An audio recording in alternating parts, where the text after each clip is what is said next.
Broadcast live.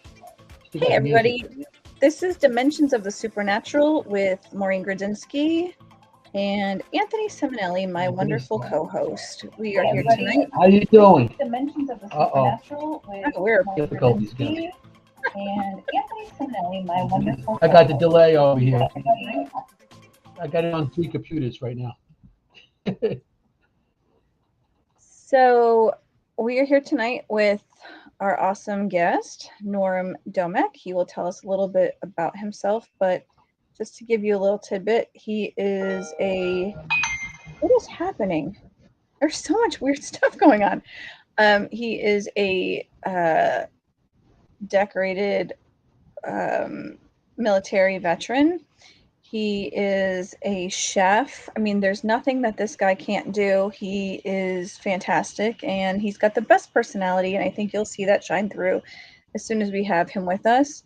I do want to tell you in advance, I'm really not feeling well. So yes, I am in a new location. No, I'm not in a hotel. This is actually my bedroom. I've been sick all day, so I did make it. I don't know if I'm going to be staying the whole time, but I'm going to leave you guys in Anthony's capable hands. I'm going to try to do my best and stay here as long as I can, because I love you guys. But we'll see what happens. I might just pop in and out every once in a while, but I don't like to miss you guys. So please, if you have any questions, stick around in the comment section and ask us questions, ask our guest questions. You can make comments if you'd like. I like it. It's interesting, and we love to see what you have to say. But in the meantime, we'll be bringing in NORM DOMEK, and he can fill us in a little bit more about himself. Hi, Norm. Hi. It's a pleasure. It's a pleasure to have you with us. Thank you for the invite. It's good to have you here. If you want to fill everybody in a little bit more, I kind of gave you a short introduction, but I think that you could probably do it better justice than I possibly could. Well, you made me sound so good in your write-up that you sent me. I couldn't wait to meet that guy. So Well, I have the pleasure of knowing you, and we've talked quite a bit extensively as well. But I mean every word of it, and I think you're an amazing person, and I love your story. So you can kind of give us a little background, if you wouldn't mind. I would not mind. It's very kind of you to say. Thank you. So part of my story, I think it was, I grew up in Pittsburgh, stayed there for 17 years, joined the military, went to college in Florida, was my last duty station, met my wife there. We moved up here. And so I've been in the corporate world, in the educational world, since probably 2000. And so now I own my own company. I worked for major healthcare companies, but decided during COVID and a lot of those things that happened that it was time to do my own thing. This is the third business that I've had. And this one is by far the biggest and the most diverse. The name of our company is Theta Wave Blue Media, and that's the overarching name. But we have 36 departments, which sounds like a lot, and I guess it kind of is because it's like having 36 different businesses in one. And so it's pretty neat. We have food departments and art departments and craft department and things like that. So my wife is upstairs now she's making some jewelry for a conference that we're working on with somebody. So that's fun. So everything we like and everything we enjoy, we get to incorporate in the business and experience the life that we want through that business. So it's pretty nice. That's amazing. So you were also in the military for some time, and you're a decorated veteran. How long were you in the military? Thank you for your service. Thank you. Oh, well, thank you for both of you for being the kind of Americans worth fighting for. So thank you. Well, I was in I didn't retire, medically retired. I got hurt and I got out. but I was in for about 8 years. I was in the Navy. I spent most of my time with the Marines and Joint Forces, uh, Afghanistan, Haiti, Somalia, Iraq, lots of different places, kind of all, whatever was happening, we were there, so, between 92 and 2000. So, yeah, All the vacation locations. there was sand. It is hot. Sand and woods and hot. Yeah. Like, oh man, is it hot? So, in water, you really appreciate the things that we have here in America when you travel abroad. It's just the littlest things, like the choice to go to McDonald's or any of these, any fast food place or just any restaurant in general. There's little mom and pop places, but it's just not, food isn't as prevalent in other countries as it is here. So that's just one thing. And then water, or bathrooms, they're different. There are a lot of co-ed, unisex, I don't know what to call them, but everybody's in one bathroom, and it's like, okay, you go up to wash your hands, and there's a woman, doing her putting on her lipstick right next to you, and it's like, man, this takes some getting used to. So in some ways they're ahead of us, because we just started to have, unisex bathrooms, but in other ways they're far behind us in third world nations. Everywhere's different, and I think if we were to be open-minded enough and look at the best practices just everywhere, I think that would be a pretty cool thing. What's working and why is it working, and can we benefit from that in our society, or family, on a smaller level. So some things work, Amazing. Yeah, it was always nice to come home, though. I will say it was nice to travel, but it was nice to come home. Yeah, I can imagine that. I don't know if I'd be able to hack that. I need a Walmart down the street from me all the time. The markets are different. There's a lot of open air markets, kind of like, I would equate it to, every town has like a farmer's market, where all the vegetables and the goods are traded, and sometimes you would go and buy oranges at one place and take it down and trade it for something else. If they saw you had something in your hand, they would say, hey, barter and is a big thing, everywhere, except it's not that big here in the United States, but I think it's pretty awesome. I think it's a good system. It worked before money. Yeah. I mean, a goat for like a piece of cake. Yeah. Interesting. It's all about supply and demand. I mean, if you really want something, what are you willing to trade for it? I mean, it's kind of interesting to me. I traded anything for a piece of cake with some buttercream icing. What kind of cake do you like? All cake. I mean, it's cake. Okay. Oh, like an orange cake with a vanilla buttercream. I'm not a fan of orange. That's one of the things I can honestly say I've never. I had a bad experience with orange juice as a kid, so I think orange is out. But red velvet, chocolate, vanilla, Coke. I mean, like, you name it, yeah. I'll eat it. But yeah, okay. Anything. How about you, Anthony? What kind of cake do you like? Is he frozen? Me? Yeah. I like. I'm movable. Yep, I'm frozen. A what? I'm going to come in again. You hear me? Yeah. What kind of cake do you like? I'm frozen again. I'm going to come in a different thing. I'm going to go off and I'm going to come in on my phone because this is ridiculous. Okay? Right. Norm, what's your favorite kind of cake? I think if I had to choose, and I do often, I think chocolate. I think chocolate is probably chocolate with a chocolate buttercream. I'm a buttercream guy. Or a chocolate ganache. Yum.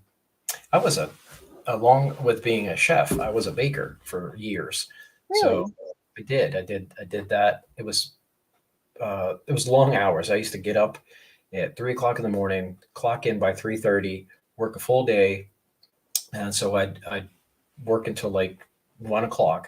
And then I had an hour break sometimes two. It just depended on what was happening. But I would go, and then I'd go to school full time all night after working. I did that for a few years. That was tough. I don't know if I could do that now, but now I'm used to the comforts being close, but I spent a lot of time in front of hot ovens baking countless loaves of bread and pies and cakes and pastries and all kinds of different things, and then cooking. Sometimes I had a business on top of that. I had it was a culinary business, so I would do catering and I would do all kinds of stuff, and I did that on the weekend. So it was a lot going on. I had just left the military, had a new house, had a new baby, new wife, new business, going to school full time, working full time. It was tough. It was tough. And and I only stopped doing that because I was in a really bad car accident, and I couldn't, just a couple of steps to get up into, to get to work. I had, one of the things that I had was a food truck, and I couldn't get into it. I couldn't take a couple of steps. I was in a wheelchair. I was in pretty bad shape. So that's one of the things that we're going to talk about tonight. Yeah, your car accident story is amazing. I mean, that's something that everyone should hear. I mean, every time I hear that story, it's heart stopping, because you get that.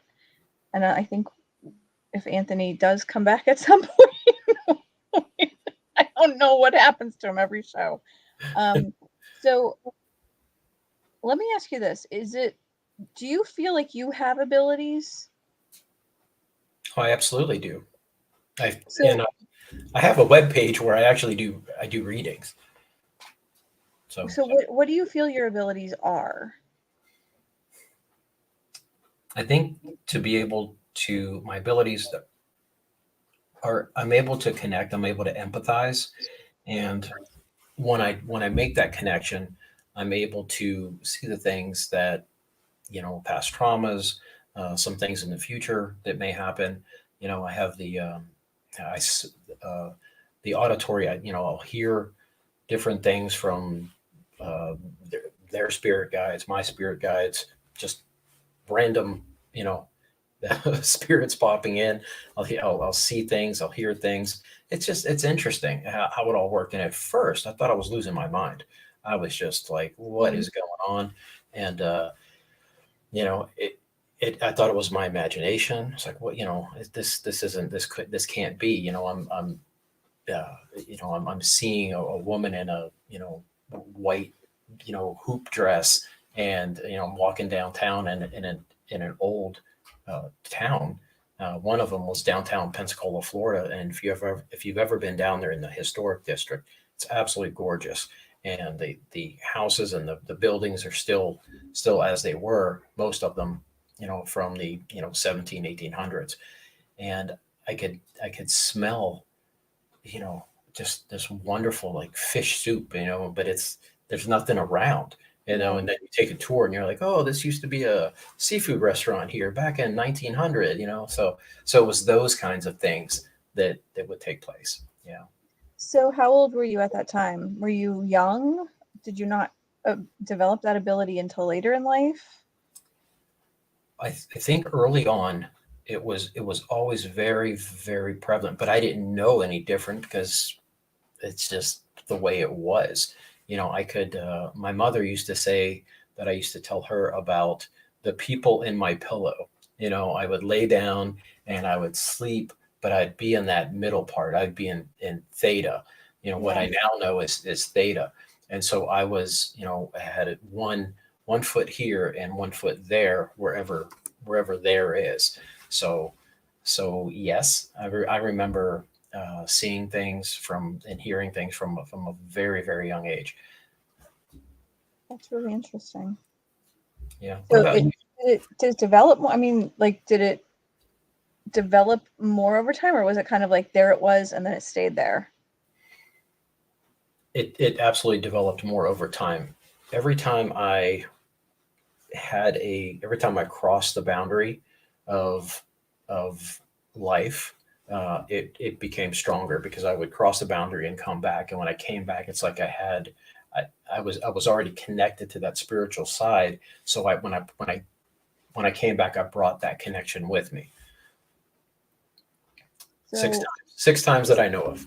yeah. So for everybody who doesn't know Norm, he knows that he passed over or crossed over, or we can even use the terminology, died 6 times at least, that he is aware of. But from what I understand, even if you have anesthesia, that can like snip that thread where it connects you to the other side or grounds you, and it could be almost a near-death experience, not just flatlining completely. So it could be many times, because you don't even know how many times it's happened. It could be, you stop breathing in your sleep because you have a breathing issue when you're sleeping. It's like sleep apnea or whatever. Right. Well, what are your thoughts on sleep, just sleep in general? Because we go somewhere when we close our eyes, and we from the time we feel that woozy feeling and we're out, and then we're just we kind of come back, we spawn back. What happens in between there? There have been many times where I kind of doze off and then I do that jump, and I have done research where that jump is astral projection. You're re-entering your body, and you become so afraid that you're re-entering your body, and you kind of hit, and it scares you awake. Okay. Hi, David. There he is. Hey, Mr. Simonelli. I'm Nice sorry. to meet you I'm as sorry well. about that. My internet went off, and I'm on my cell phone now, so It's much clearer, I had to- by the way. I switch everything over. I don't know. We're talking So, about okay. near-death experience, out-of-body experience, when you pass away and you come back, and your abilities become stronger. And Norm that he knows of has passed away at least 6 times. And he was talking about when you just start to doze off and you kind of have that like jump feeling. I was saying I think that it might be like an astral projection kind of thing, because when you get that jolt, it's like when you're re-entering your body. That's possible, because I get that once in a while. You feel like you're falling, and you just jump. Yeah. I was listening to some of your conversation, because I did switch it over. I had the computer going, and I was trying to switch over to this, and so I was listening to some with the where you go when you sleep. That's a good question, because I mean, when you sleep, your body, it's in a rest state, and you seem to always have something going on. Like it could be a good or a bad experience. Like I always bring up with the paranormal, because that's what I do. Spirits seem to come to us in our sleep, because we're most vulnerable there, and we're acceptable. We accept everything in our sleep. So the sleep state, maybe it's as projected. I don't know, but it's maybe it's another dimension. Maybe it's another form of I don't know, being. I really don't know, because I like to sleep once in a while, but I don't sleep much, so. I don't either. No. what if the sleep realm is home? What if that is what we call heaven? It's just a different room in heaven. And when we go to sleep, we're, our mind is put in a, it runs a program, for lack of a better word, where we upload all of the input that we've had during the day.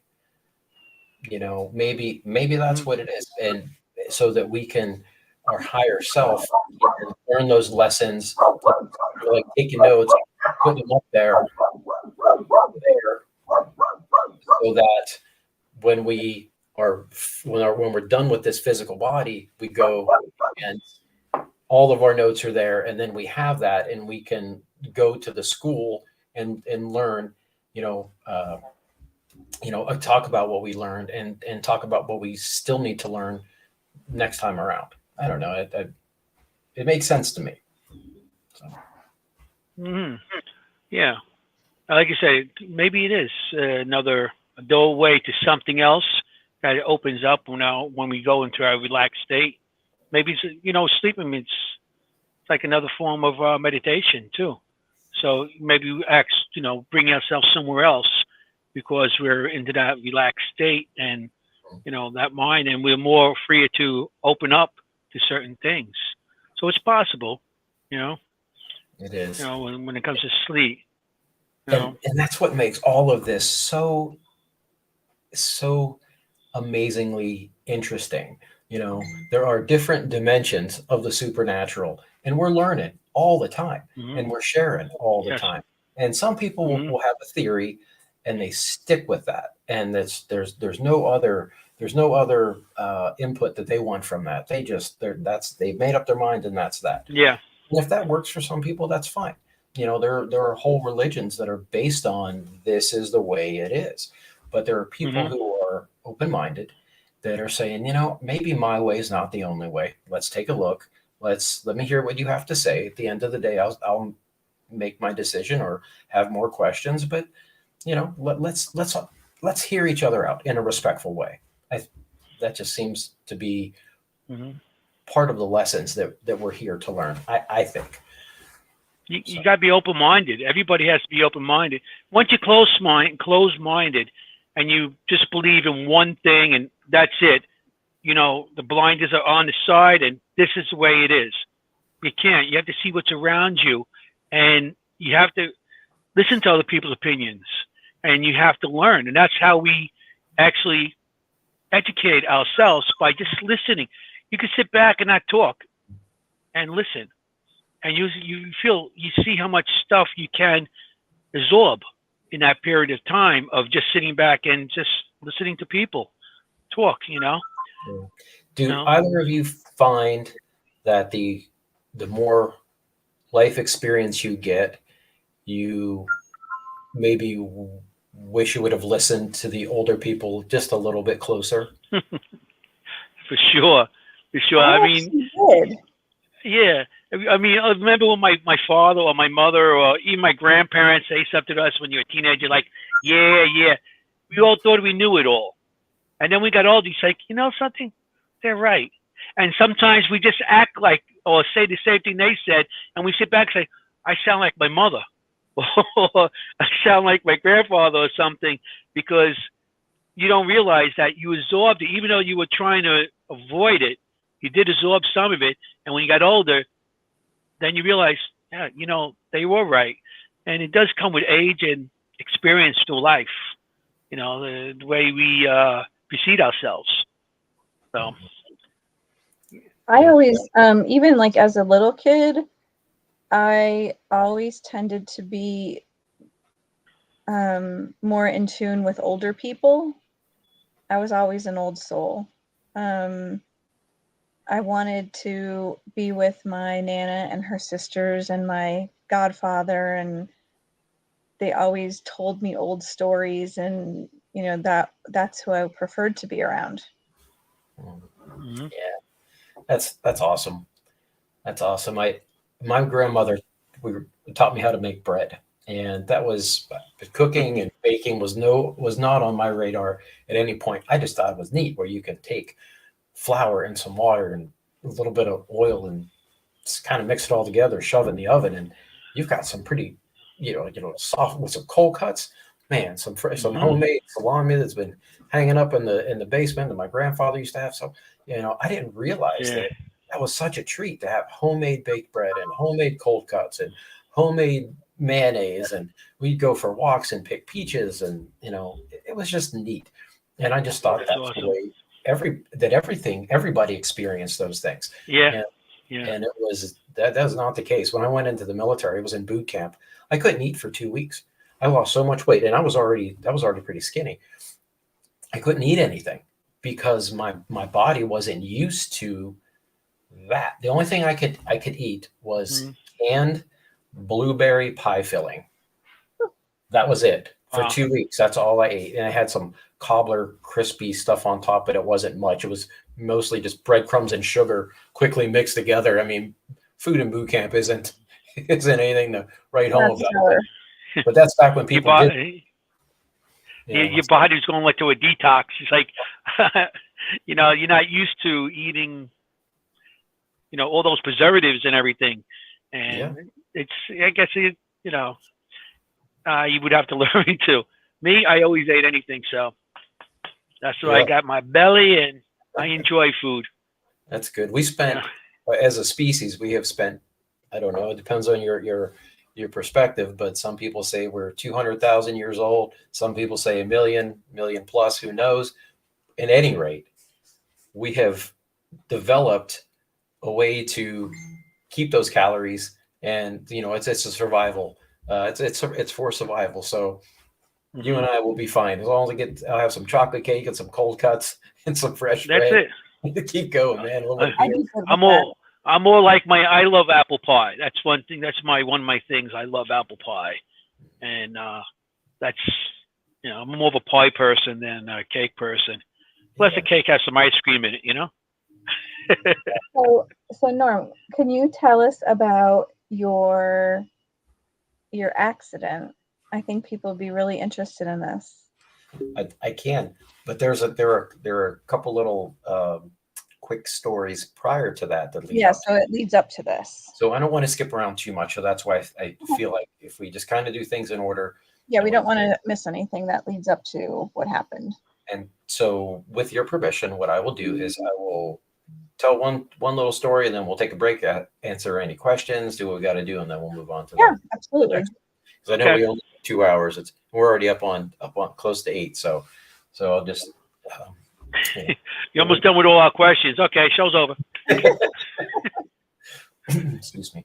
So I'm a twin. The first time that I had, because this show is about near-death experiences. And so the first time, and I don't remember it, but I was told that during my birth, I have a twin, and she has her umbilical cord was wrapped around my neck. And when I came out, I was kind of blue and purple and whatever, and they weren't even sure I was going to make it. And if I did, they're like, oh, maybe he's going to have brain damage and not be able to speak, and these types of things. So that was the first time, and they didn't think I was going to make it. So from day one, from minute one, you know, it was bad, you know. And they from what I was told, my sister was closer, but they wanted to get me, so they pulled me out first to get air to me. And my mother was saying, oh, he's not breathing. Why don't I not hear any crying? You know, you guys been down there for a while. What's going on? You know, but that was the case. I just wasn't getting air. Excuse me. So they pulled me first. So I'm 2 minutes older than my sister. So because of that. So that was the first time. The second time that I remember was, and this was probably one of the biggest times that happened. I remember we were swimming. My sister and I, it was hot day. You know, back when the summers would get into, you know, the 90s and close to 100s. I don't think that happens anymore. It hasn't even snowed that much this year. Things are a little bit wonky. So I remember my sister and I were still so small. We were about 4. We were still sharing a room. So we go upstairs. Excuse me. Apologize. I get all choked up with these stories. Literally. Yeah. So my sister was hot. I was hot. We were, you know, we lived in a little house, and I live in Pittsburgh now, and that's where I grew up. But there was no central AC in those houses. You open the windows and hope for a breeze, and there wasn't very much of that day. So my sister wanted to cool down a little bit. She wanted me to get the fan out of our parents' room. I said, sure, you know, I'm 4. I'll go do it. So I go, and we're still wet from the pool. And my parents just kind of, you know, somebody asked, where are your parents during all this? They just kind of let us do our own thing. It was we would swim and get a nap all the time. It wasn't anything out of the normal except for what I chose to do.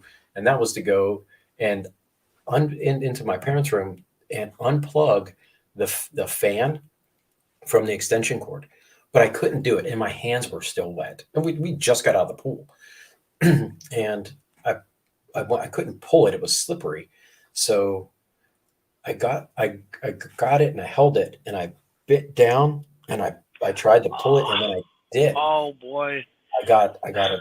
Like I just, bam, it just threw me back. Yeah. Excuse me. And I remember, excuse me. And I remember just feeling this, like all of a sudden it's like I was sleeping. And I remember kind of like, I think I laid there maybe a minute. It's hard to tell, but I kind of came back to, and I was scared because something big just happened to me. And I ran down the hall. I'm standing at the top of the steps. I'm yelling down to my mother, I just got electrocuted, and I had a feeling. And she told me later that was glowing, that's how much electricity went through me, that feeling was glowing. And I remember, the next thing I remember was I was in a truck and I was so short. I was being driven to the hospital. My uncle, my head was on his lap. The steering wheel was like right here and my feet were on my mother. And we lived really close to a steel mill. And we used to play out there all the time. There was the fumes. It looks like a big candle. It's a big stack with a flame that burns off all the excess, whatever. Yeah. I don't know if you can do that nowadays, but we did back then. So, and I remember seeing that all the time playing. It was in the neighborhood. It was just a fixture of the neighborhood, kind of that way. And I remember feeling this pop. It was like this, almost like a warm cloth. And it was this pop. And I remember looking at the flame, and the flame is kind of going down, and I laughed. And as the flame is going down, the car, or my uncle's truck is going, it's getting smaller and going further away. And the flame is going down. And I laughed because it looked like a candle melting. And the next thing I remember, I woke up in the hospital. I believe it was about a week later. And there were all these doctors around me, and they couldn't for the life of them figure out how I survived. And I need to get more of that story from my mother, but that's what I remember. And she said that the doctors were just, they were taking notes and they were taking my vitals. And I remember that. I remember this. They just kept poking and prodding me, because I guess I was right there on the verge of, going back to that other side again. So that's the second time. The third time, I'm sorry, any questions? No, I just was going to say that I know how it is to be electrocuted, because being an electrician, I got hit. I was up in the ceiling working, and I was working between a duct. I was about 10, 15 feet in the air, in the ceiling between ductwork and a sprinkler system. And I was bringing myself up, and somebody who was ever working there before me left the wires not capped, and it touched me on the head, and I went forward, and the charge came out my nose. Oh. And all right then, all I seen was a big light, and it looked like people in the back. It looked like people in front of me, and I didn't know how long I was like that, but for some reason, when I got hit, I just went back like this and uncharged my nose. And then I came down the ladder, and I had blood all over me and everything. I was not in good shape. But when I got hit, when I say got hit, that means I got electrocuted. I seen, like, it was just like a flash, like a big light, and look at people standing there, and that was it. And then I was just bringing myself down the ladder then. And they were like, I couldn't fall because I had a sprinkler system behind me, and I had the ductwork in front of me. So I was wiring on the ductwork the motors that for safety, If there's a fire, they'll close or open, whatever. Mm-hmm. And that's what I was doing. So that was kind of weird. I don't know if that's a experience like what you're talking about, but it was kind of weird. And when I came down that ladder, I looked like I was drunk and everything. And I went to the hospital, and they were probing me and checking me for burns on my ankles and stuff, because that's what electricity does, even down your throat and everything else. But I ended up being fine. It took me a little while to recover from that, and also blew out 2 discs in my neck. Oh. And I went at the time I went partially blind, but now I'm fully blind in that one eye, my left eye. But it's because of all that. It was like 277. It was a little more. It was more than a house unit. But yeah. Okay. But that experience. What do you think that light was? What do you think that might have been something or? Sure, absolutely. It sounds like you're describing the scene that they have on some of the shows where it's like this kind of yellowish amber light, and you see the outline of people. That's kind of what it sounds like you're describing. Going into the light. Mm-hmm. It was like I don't know. It was more like a bright, like headlights coming at me, like a head, like when you're walking down a dark road and they hit you in the face, and it's like with a light, and you go back. But there was like images standing there. Looked like they were maybe shape of humans. I'm assuming you're human, or maybe just I don't know. But I got hit with that, and that was like whoa. And then then I opened my eyes and I found myself going down the ladder, but blew out my whole, because the charge, what happened was it hit me in the top of my head, and I went forward and I grounded my nose on the ductwork. So the charge went throughout my whole head. Oh, wow. Went through from my forehead to my nose. And it didn't go through any other part of my body. It was just there. Okay. Well, maybe. Then again, I know some people are going to say that explains a lot. A lot of things I do, maybe because of hey. Well, it could but explain flash. It could explain the flash of light because your optic nerve is right there. So maybe it just went through it, that hit that could be part of it. But something happened when you saw those figures. With the amber light and the figures. Did you feel like they were familiar to you at that moment? I don't think so. I don't think they were familiar to me. Oh, okay. Because it happened so fast, and like I said, it happened. I hit my head, and then I went forward. And then everything just went like white boom, and I seen that, and then I just remember going. I don't remember much. I just remember coming down. I was remember halfway down the ladder. So did you find that you were more sensitive after that at all? I was always sensitive. Right. But I started seeing more stuff in the area, like in my apartments, and it did open me up some more than what I am. Mm-hmm. But like I said, I was always sensitive, so I'm not sure if opening up was because of that or because I just got older and started, noticing more of my abilities. So it was interesting. I actually think that the blast, because I think everyone I've ever spoken to has kind of been electrocuted or had some type of electrocution. I wonder if that actually blasts the pineal gland and it decalcifies it.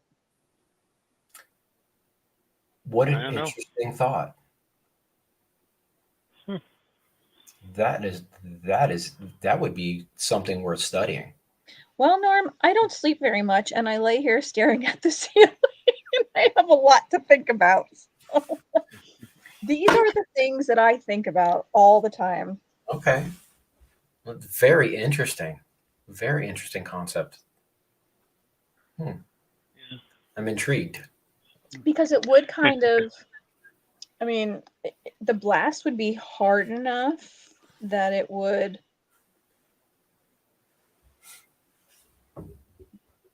chunk off whatever is there. Right. Right. Oh, Very interesting. wow. That would be worth exploring. I don't know how we test that.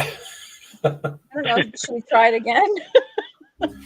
Well, I'm Yeah. not climbing up no ceiling and getting shocked like that again. I'm Listen, you'll sorry. do whatever we tell you to do. You know what I mean? It's for science, Anthony. It's for science. That's right. All right, since it's for science, why not? I'll electrocute myself. We'll get you a ladder. We'll give you some cake. You'll be fine. That's it. No pie. So, Pie. well, okay, we'll get you apple pie. I'll make it myself. So after that, what came next? That was what, 4 at that point? That was 4 years old. Okay. And the next time that I remember was I was swimming. I have pictures from my dad teaching me how to swim, my mother too, from when I was 3 years old. So just love the water, still love the water. I take 2-3 showers a day sometimes. I just love the water. And I swim too. I try to swim. I used to swim every day. Haven't been in the last couple of days, but I'm going tomorrow. That's my plan. Are you a water sign? It's on my to-do list. You wrote a to-do list and said swim? If I don't, it's not on there, but it's my to-do list for tomorrow. But what I do is I just do as much as I can and get there at 10 because the first people are gone and I can get a lane and do that kind of stuff. So, but if I don't consciously write it, then I always find other things to do, so I need to make it a priority, but I'd love it. I get in the water and I meditate. And so I swim, I'll do, a mile. And it takes me a little while because I'm not swimming fast because I'm thinking the whole time though. So I'm kind of multitasking, but really just being in the water, even if my feet were just dipped in the side, that's all I need. I just need that connection with water. And people think that you can't meditate if you're thinking.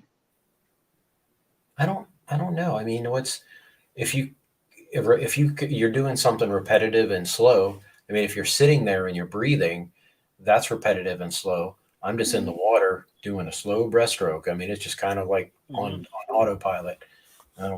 My Apple Watch tells me, how many, if I'm doing freestyle or backstroke or whatever. And most of the time, when I look at the analytics, it's always like breaststroke because it's just easy. It's just nice and easy, and if I flip over on my back and swim that way, I feel like I get distracted because of the flags on the ceiling and all that kind of stuff. So breaststroke, nice and easy. I can meditate and I solve so many issues or create issues that I didn't know were issues, just kind of like, oh, I should probably take a look at this department in this way, or I'm working on a project with a client. I need to maybe do it, give that client double the work so that they've got something that they can grow into, and if I do the work like that, then I don't charge them because it's something that it's value added. And I always try to provide whatever value I can, whether it's, tools that are useful or extra time that I can help them in any way. It just depends. Every situation is different. Every client is different. So every department is different. So that's what I try to do. Yeah, I meditate when I wash my hair. Okay. Because it's like the same motion. It's like you do it all the time. Or sometimes if I'm driving to the same place that's not really far away, it's just, you're so used to driving after so long. It's just the same repetitive thing over and over again. And that's those two. Usually when I'm washing my hair, that's when I get like my brainstorming ideas. Do you Just like think that part of it is because of the water?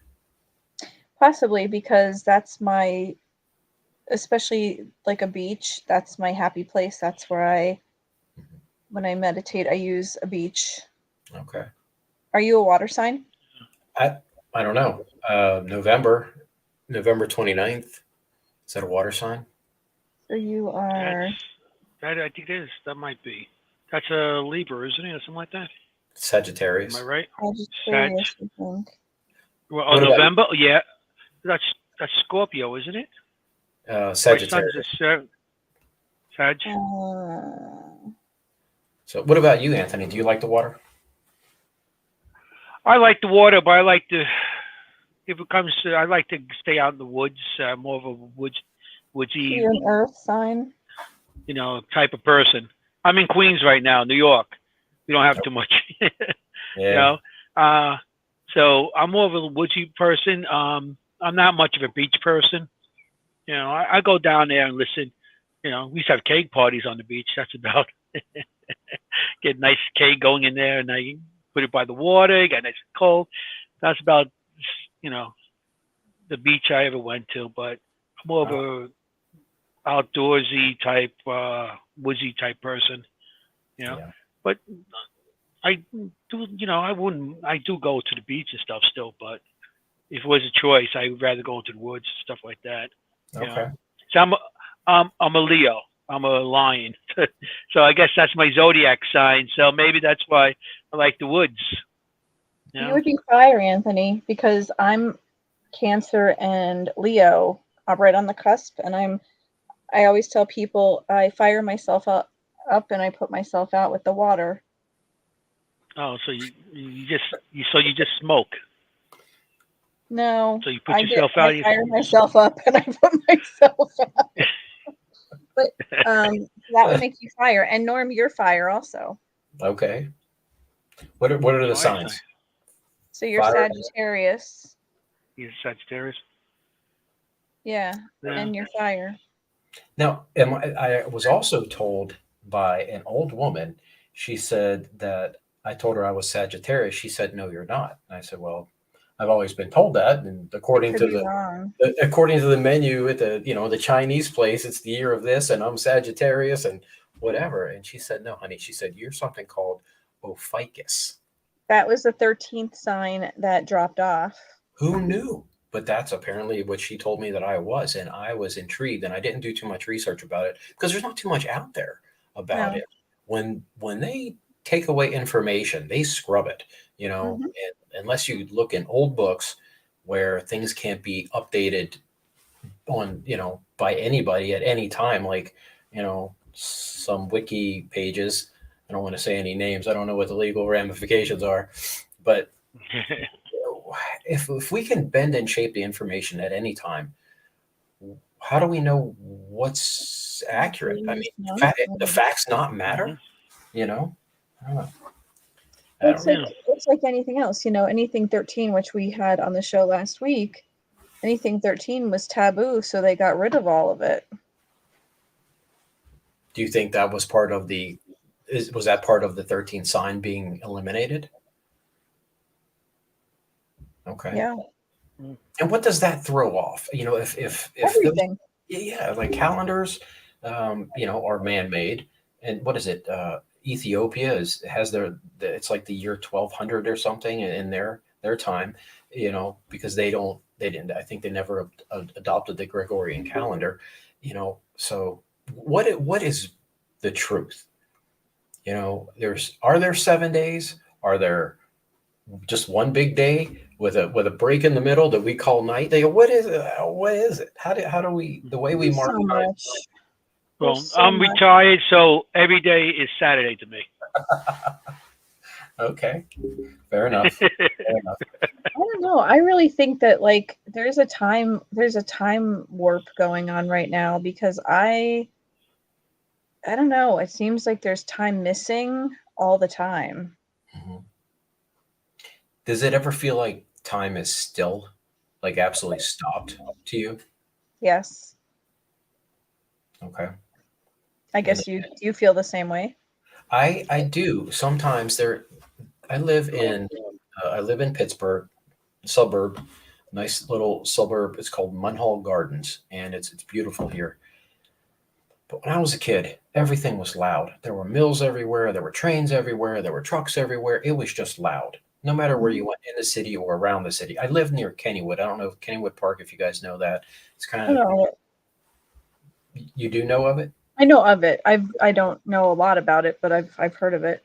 I live pretty close to there. So, but when I go out in the yard, it is dead quiet. I mean, there's no birds. There's no crickets. There's nothing. There's absolutely, it's just dead quiet. I have a video on my phone because the sound was deafening, and this was only a week or so ago. And I first really noticed it around COVID, when things kind of stop moving, Yeah. but it hasn't really come back. And it gets into all these weird things. And I know the subject tonight is near-death experiences. I'm only the third one's coming up. But what about these Mandela effects? If you're familiar with those, that whole thing is amazing to me. And we're talking about dimensions of the supernatural. I mean, that fits squarely in there with what is happening. Crazy stuff. I You actually know? wrote a blog about that. I had two really strange things happen to me when I went on vacation in Mexico. And if you guys want to check that out, if you go to www.lilwitchy.com, if you go to my blog section, it's called, I don't even know what the full name of my blog is, but it's like dimension hopping, quantum something, quantum leap, or Mandela effect.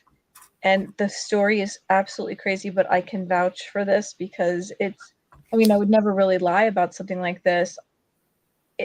The craziest thing happened, and I had witnesses to this, and it's nuts. I mean, absolutely crazy. You'll have to read it. I don't want to get into the story because it's too long, but I put it on my to-do list for tomorrow. Right there. just before or after swimming. Maybe I'll do it before swimming so that I can think about it while you're swimming. That's great. I don't know if I have an answer, but I might have a theory. You'll have to read it and tell me what you think, because it was, I came home and I was just mind boggled, and then nothing made sense and everything made sense all at the same time to me. It's like one of those things where you're like, what the hell? Wow. May I send you my thoughts in an email? Absolutely. I would love to hear your thoughts. Okay. I look forward to reading it tomorrow, right between my Microsoft Office training and reaching out to find out a wireless speaker. And anyone else, if you have thoughts on it, please send me your thoughts as well. I would love to hear, because I think the people that watch the show, they have really fascinating theories on things because they're all kind of into this. So I would love to hear what anybody has to say. And I do think that, time is either changing or we're jumping dimensions or whatever. So anybody who has something to say, I really think that would be awesome to hear it. But go back to your story. What is your next near-death experience or death experience or whatever? That's a good, I think we've just adopted and agreed on near-death experience as the phrase. Is there a better phrase that would death experience, maybe? Life like, and that's why I bring that up, because we've said, okay, this is an experience that happens. We died, and people have died and people have come back. We're going to call that NDE, near death experience. I think it was just to put that in a box so that we have a phrase to to have some kind of commonality. But is there something that would describe that more accurately as we research the supernatural, as we experience these stories from other people? Just a thought. Lady says ether hopping. It could be life after death experience, but I think a near death experience is where you're just squeezing past two things and you just narrowly slip through something, and it could have been it could have been a death, but it wasn't. But I do believe that there is a death experience and you come back. There's that near death where it's almost you just squeak through. So there's two different things. Yeah. And that's my point. What do we call it? Near death. Return after death. What is it? Return after death. Return after death. Return after death. Oh, how about zombie? You died and you're back and you're living. A Jesus experience? I don't know. I don't. There might be a better terminology, for it. And the way things go, everything's every terminology we come up with, somebody changes and that becomes a new saying for something that we had in the past. So right now, the best we could come up with near death, but you don't know. Next week, somebody come up with something else, and that's what they stick to. Right. So Yeah, everything's changed with that. Yeah, everything old is new again. You know, you just kind of Mm-hmm. take the old label off, put the new one on, and that's what everybody agrees that it is. You know? Yeah. So, You know, so you can make an emoji with it or something, you know? an emoji with a near-death experience. A near-death experience, you know? Like Ooh, like a shovel in a grave. Well, how about falling back to earth, you know? From a light. From a light. You know, something like that, yeah. Light But at the end of the tunnel. everybody's crazy, you know. I had a couple people that I knew that passed and that came back. One of my friends that was on my team, Joey, he matter of fact, I was just listening to one of his story the other day because I have it recorded. He actually died for a minute and a half. He came across, he was young at the time too. He came across these chemicals that his whole crew, like they all almost died, and he actually did die, but he came back. But he was talking about that he didn't feel much. He didn't feel nothing. He was like just peaceful, and that was it. And then he came back, but he goes, all he remembers when he came back is them hitting him with paddles. Okay. And boom, boom, and brought him back. But for a minute and a half, he was dead. You know, and that's an interesting thing too. I'm sorry to interrupt, but paddles are electricity, so maybe that has something to do, like you were saying. Mm-hmm. Yeah. Yeah. And I was with a jolt. gone.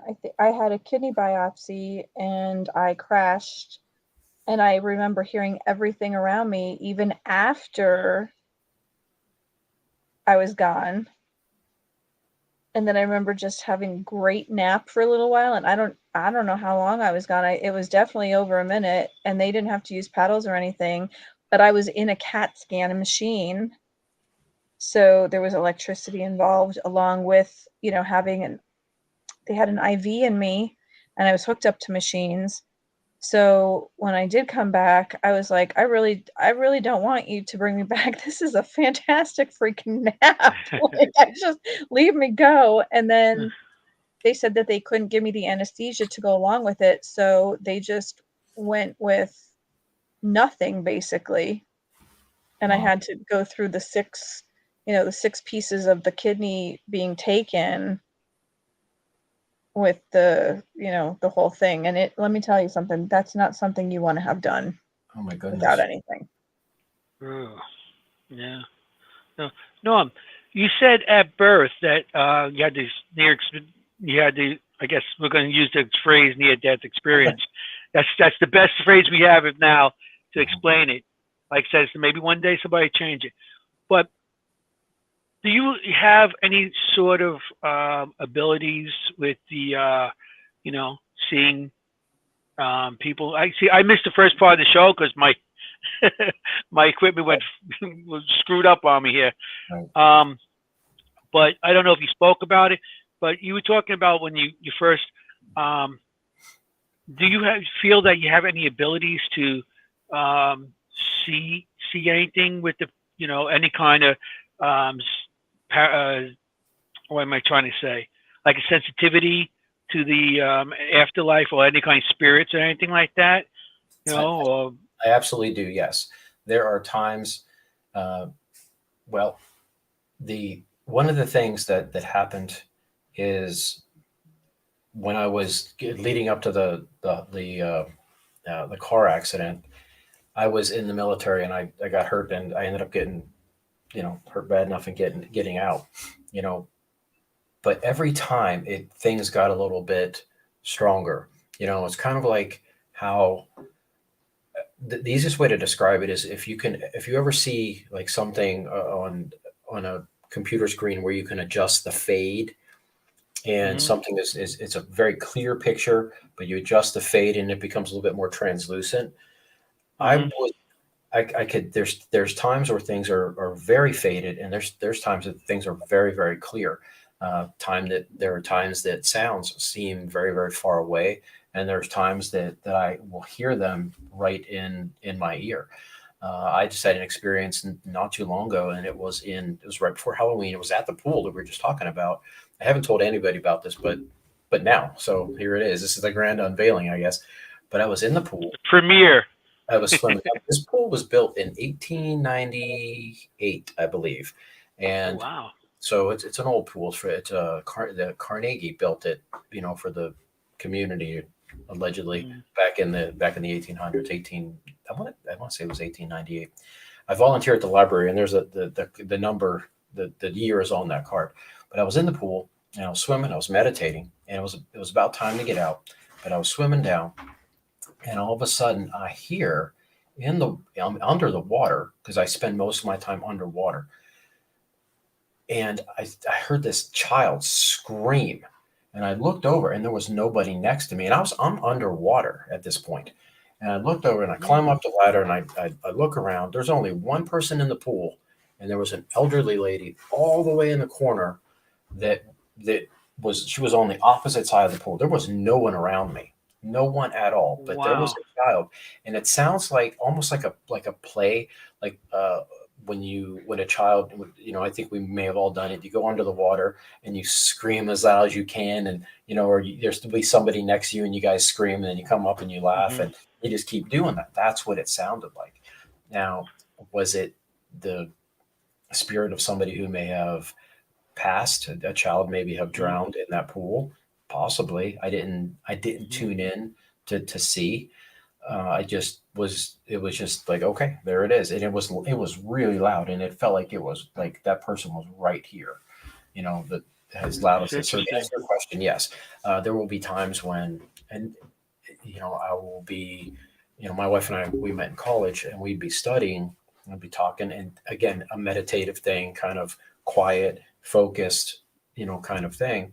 And all of a sudden I would, I'd say, well, I'm not talking to you, honey. And I'd turn, and I'd say, I'd have a conversation with a little girl that was standing there. I had a little girl spirit follow me for almost 2 weeks. She was always somewhere. We were at the beach one time, and looking out, and because we lived right there at the beach, and she was peeping behind a tree. I'm like, there she is again. There she is again. And finally, I was able to meditate, ask her to come and see if she needed anything, and she needed help crossing over. Is what it was. She was lost. She was scared. She couldn't find her parents. It was I don't know what happened. I didn't ask her because I didn't want to upset her, But what I did do is ask my grandmother who had passed and my grandfather who had passed, because they used to walk. Things were not always very pleasant, but there are memories that I do have that were pleasant with them, and they used to hold hands when they would walk. And so what I did is I asked my grandparents if they would walk with her in the middle to go back over to the other side, and I helped her cross over. Yes. So yeah, and it wasn't my idea. It was just something that I felt like I had to do. Ideas come from somewhere, and that was something that I felt like I needed to do. We have these gifts, and those gifts are meant to be given to other people. Some people charge, and that's okay for that. There's for this any. I had problems with that at first because I feel like it was given to me, so I should give it out. But then I had people who weren't taking it as seriously as they could. If they had no skin in the game, we'd make appointments. They wouldn't show up, and I said, I have to charge, and I would charge, $100 an hour. They'd stay for, 2 hours, but I would still only charge them $100 as long as I had something, but I wanted them, I wanted to provide value, but I also I wanted them to respect my time more than anything. So that's why I charge it. And how do you charge? How do you come up with a price for that? It's kind of a, so anyway, but that was we started talking about the pool, that's how these conversations go. That one thing leads into another, because it's so diverse. We're talking about near-death experiences, and the biggest one was the car accident that was next. But in the military, when I got hurt, well, we did talk about that. So now the biggest thing, I think the most life-changing thing for me, they were all life-changing, but this one was, I remember just about everything. And, what would I, I don't know what I don't remember, because I don't remember it, but what I do remember, I know was pretty amazing. And I was coming home from work. I was a chef, and I hadn't had a weekend off in forever, almost a year. And I was coming home. I was excited to have the weekend off. I'm coming home. It was a rainy. It had just rained so much, and they had just did the blacktop on all the Florida roads, and it was slippery. So it hadn't rained in a while. So all that brand new asphalt, fresh water. It was just the perfect storm for car accidents. And so I'm in my lane. I'm traveling down the highway after working 60 hours a week. I'm gonna have some time off, a weekend, a Saturday, And this car, I'm in my lane. This lady's in a Toyota Previa, and I was in a Volkswagen Super Beetle. So my car, Beatles. I was in my lane. She was in hers. When she came over the first hill, she was fine. When she came over the second little hump, she was sliding sideways right in front of me. And because the car, the Volkswagen Bug was smaller, it actually sat lower. So when she slid, my car kind of went up under hers. She T-boned me. I was in my own lane, but she T-boned me. And I'll tell you what, it was just like this boom of it was this, I just braced, and I remember seeing the windshield spider web, and I remember feeling kind of like tight. I was tight. And then, if you've ever like held your muscles and then you try to release them, you're still kind of sore. You still have that tension there. So I remember feeling, I'm there, and boom, the windshield spider webs, and the car just stopped, and she's her car is really close to mine. Can't see. I don't have my glasses on, but I'm like, I got to get out of this car because I smelled gas. So I said, I got to get out of this car so I don't burn up. Now, part of what I did in the military, I was an aircraft firefighter. It's not in any of my bios, I don't think, over there, but that's part of what I did. So I understood fuel and fire and running engines and all that kind of stuff. I mean, spark plugs make sparks. That's their job. And sparks ignite the fuel. So I needed to get out of there. So I'm in my car. I see this gap. So I figured the door was open. So I tried to push it a little bit with my arm, but with my elbow, and it wasn't really going. So I reared back, and I hit the door. And when I did, my hand hit my elbow. And I was like, oh my goodness. So I grabbed my hand, Wow. I lifted it up, and I'm trying to support it, but I'm trying not to move because I don't know if I have a spinal cord injury, but I got to get out. In the car, the gas tank in the front that's where they were in the bugs. And I just put a bigger gas tank in, and I had just topped off with fuel.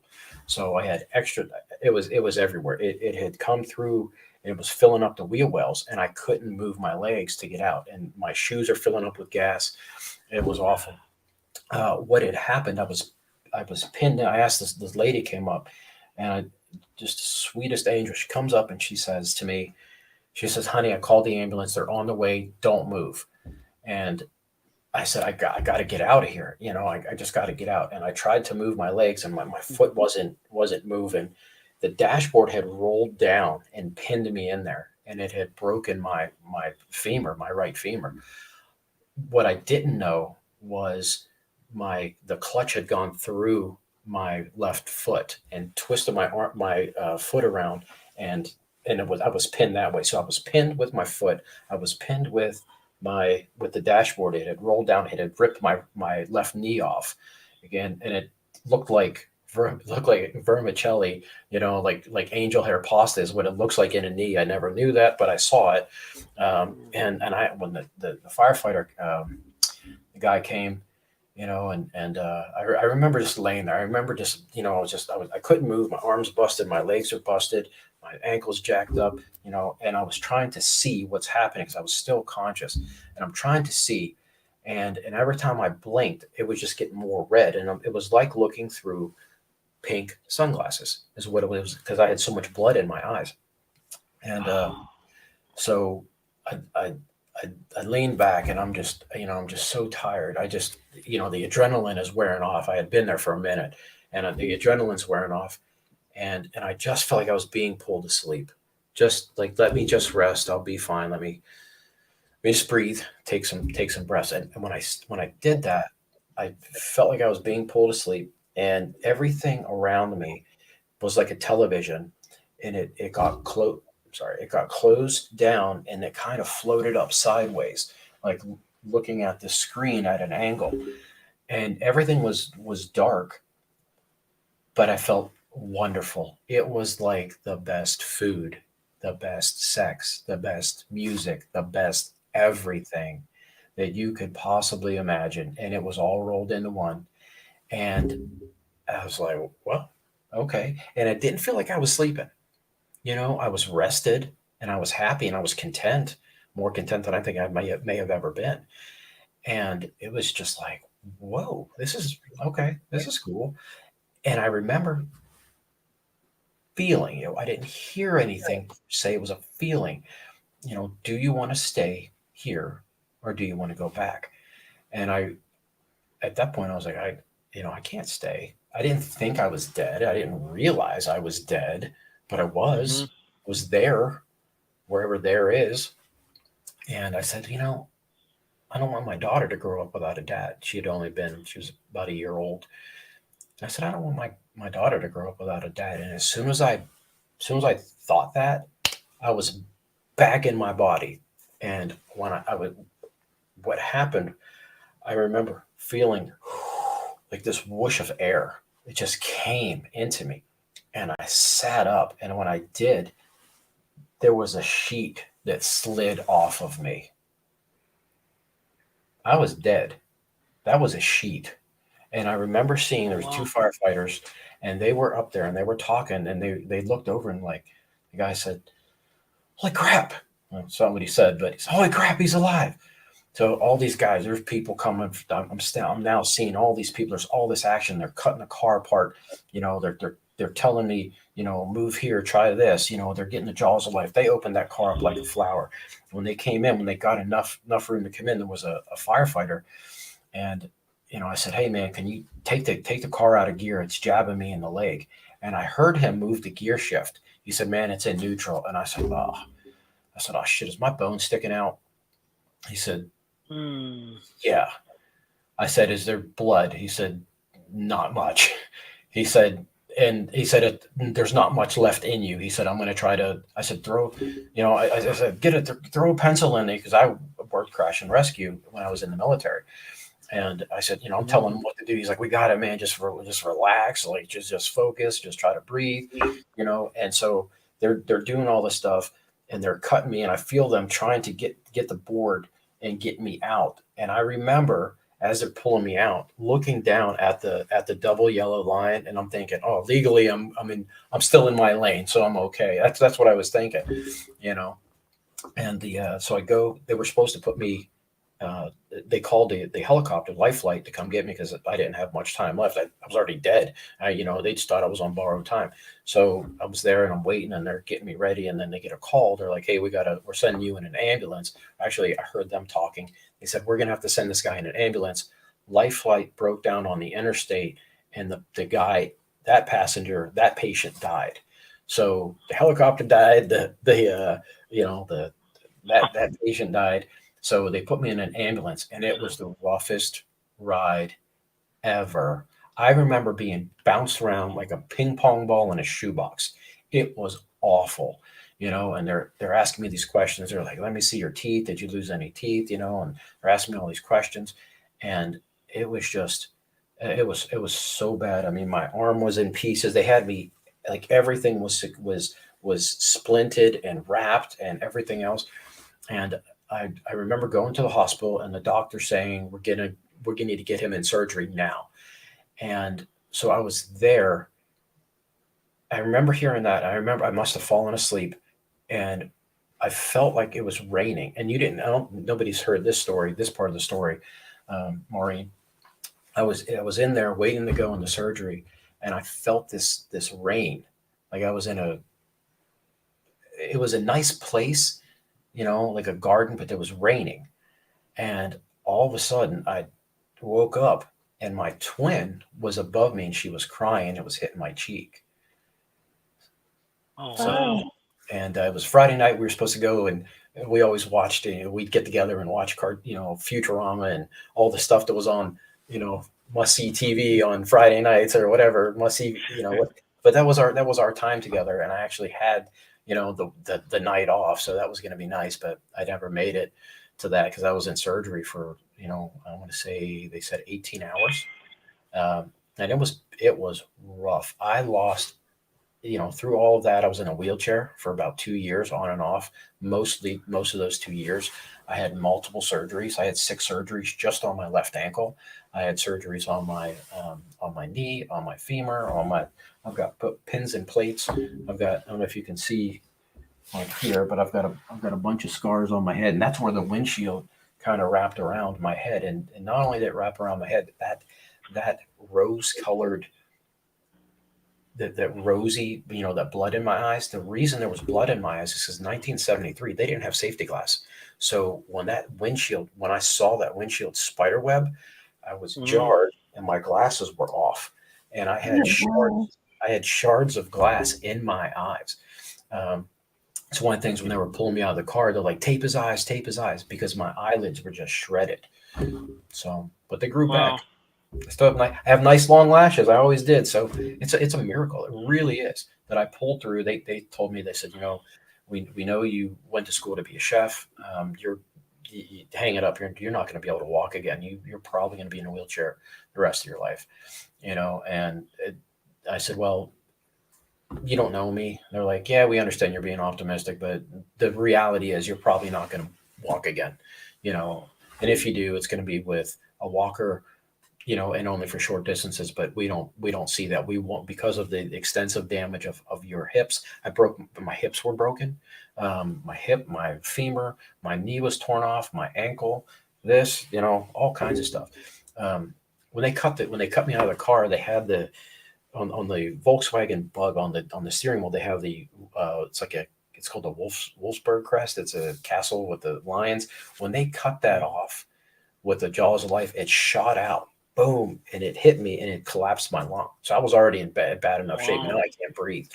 And but it hit me so hard that the imprint, that castle and those lions stayed on me for about a month. That's how hard that steering wheel hit me. It's kind of like, Anthony said you were an electrician. I was for a little bit too, but when you get a piece of wire and you clip it and it shoots off, that's what happened to that whole steering wheel. And it just, boom, and just collapsed my lung. Yeah, and the 73 back then, the 73 Volkswagens, had the flat. I had a 74, and they had the flat windshield, and the safety on them was like today, and the steering columns was one straight column. It was like today, if you get hit, it has a brake, so the steering wheel doesn't go into you, and it does. It's a different car, and plus it was a small car too. So wow. And you proved them wrong. You're walking today, so. Not only was I walking, but I can swim too. But and all the other stuff. Yeah. I went, and afterwards, it was a long road. I ended up losing my business. I ended up losing my house. Ended up losing my wife. Decided that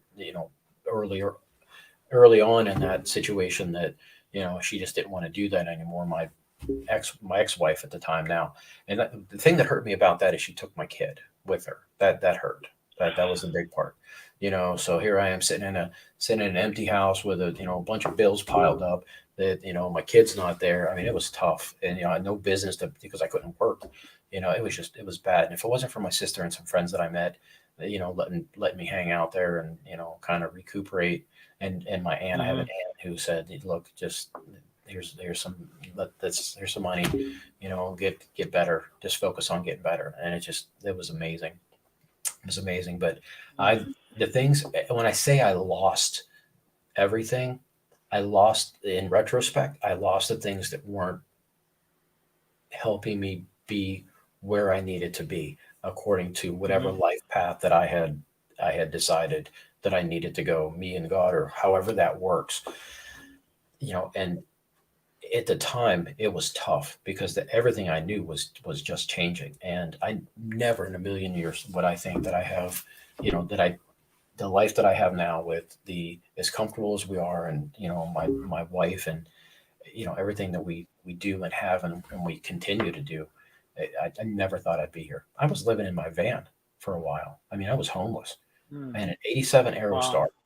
that I could barely get in and out because I couldn't walk, but I could drag my wheelchair in there and go and take a class, and that's what I did.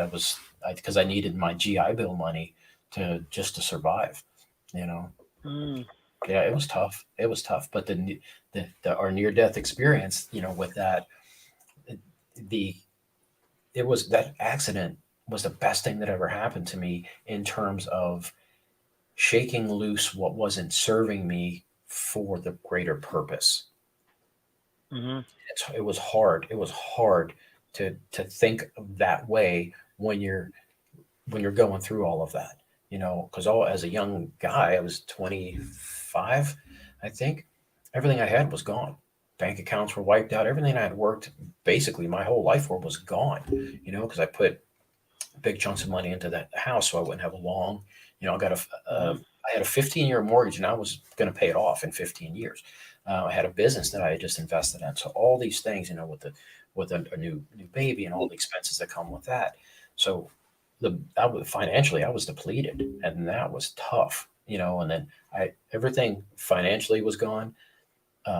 Physically, I was hurting, and mentally, I was not in a good place, so I don't know how else. Every way you can calculate not healthy, I was not healthy, but I learned to take a breath, and it was at a pool. I couldn't get in because I was cast and all this other stuff, but I could kind of walk over there with a walker and a wheelchair and everything else. Mm-hmm. But I'd sit at the pool and I'd write, and I wrote something that's called Soul of Armor, and I have to pull it out because it's upstairs, but it's all my notes, all my thoughts. And I just kind of was thinking, okay, how can I turn lemons into lemonade here? Because nothing else is going to serve me. And I did that. And it was a tough road, but I said, okay, I got to get back to school. I want to learn some things. I can sit in a class because I'm in a wheelchair, so I can sit. So let me do that, and I did. And I met my wife in English class, and yeah, she's great. She's upstairs being quiet because I told her the on-air lights on. They're quiet on the set, so she's up there making jewelry. I'm speaking loud. She probably, but she's so great. I don't deserve her. I don't know what I deserve, but it's not her. Yes, you do. Yeah. So with all this stuff, did that open you even more than what you were? Absolutely. With it opened you up, because that is really trauma that can open up something to I mean, you could talk to people about it and explain to them. People like you that experience this stuff. Like, you should be on one of those suicide hotlines. Because you could tell the value of life, because you already experienced the afterlife. And you should do something like that, because these people nowadays, they don't take life as valuable anymore. They, with the video games and everything, and somebody like you experiences stuff. They, Right. You can actually maybe talk to these people to help them out like that. There are people that will reach out, and most of the time it's not sometimes it's a phone call, but more often than not, it is somebody our paths will cross on purpose. Mm-hmm. I'm not going to have the ego and say, "Oh, they were placed in front of me so I can help them." That's not it, because in many cases Mm-hmm. they help me just as much as I help them. that's the give and take of life. That's the yin and yang. That's the light and the dark. That's everything combined. You know, what are we here for? You know, what is our purpose? And everybody, I believe everybody has their own purpose, and I believe that part of it is the big part of it is to serve other people and provide value for them and help them on their life path. You know, and if you can try to bring value for as many people as you can in a genuine way, because people know when you're being fake, especially the older you get. You can see that BS filter just gets better and better. Right. You know, so tell me about that. Yeah. So if you can figure out a way to be kind and be generous and be nice, and that might sound cliche-ish and you know, kind of, you know, mundane, but it's really not. You know, I think we make life more difficult than it has to be in a lot of ways, because we have these external factors saying, oh, got to pay the mortgage, and we've got to do this, and we've got to do that, and you know, we focus. There are problems people have in relationships. They're not as great as they once were, or you know, the money just isn't there for whatever reason. I mean, inflation on eggs are what, $6-7 you know, a dozen now. So there's we all know what the problems are in our life and the people around us. You know, there are problems that we all share, and there's problems that are individual to our lives. But how do we take those things and learn from them and make not only our life better, but the people around us? That is why we're here. You know, there is no secret to life, you know, the meaning of life. It's not a secret. It's to be nice to other people. It's to try to help them, bring them comfort and joy, you know, and at the risk of sounding like a Christmas song, I mean, that's really it. You know, it's to help. My purpose in life is my family. My family's, you know, that's my purpose, to make my sons into men and to take care of it, make sure they have the same respect I have for people. They give out, you know, I'm teaching them how to respect and how to, you know, do the right thing and and to grow up and to be men and, you know, take care of their families and stuff like that too. Right. You know, that's my purpose in life. Yeah. You know, That's and to find out and to do paranormal investigating to find something, see if I can help the afterlife too. Anybody that's still wandering the earth, and try to find them. Yeah. You know, that's a big part of me too. You know, so you know. Yeah. Why do you think, if you don't mind me asking, why do you think you were called? Why I think of what? Why do you think you were called to do that? You know, because that's something that you have chosen to do, and every step in our life path is for a reason. So what Well, I've been experiencing spirits since I was about 3 years old. Like a lot of people, I was listening to the show and stuff. I experienced very young, and that's back in the 60s. Yeah, and we weren't allowed to talk about it. And then as I got older, you know, you experience things. You see shadows. You have people talk. You have spirits talking to you, and everybody say, "Don't say nothing. Don't say nothing," and you were repressed not to talk to anybody about it. So now you're repressed, and you start thinking, you know, maybe there's something wrong with me. Everybody else is normal, and there's something wrong with me. And so as you get older, you have that feeling like, oh, maybe, you know, they're better than me. People are better than me, smarter than me, and going through all that. And as I got older, you know, to my early teens, I seen something in the cemetery, a full body apparition, because where I grew up in Glendale, it's surrounded by 9 cemeteries. So as a kid, where you hang out at the cemetery, especially in the 70s, where there was a lot of heroin going on in the parks, and there was needles and everything. So you go into the cemetery to hang out, you know, play games with your friends and stuff. You respect what's there, but, you know, you're there anyway. And I seen a full body apparition, and I was about 13 when I first seen that. So that's what got me interested more to start looking into it.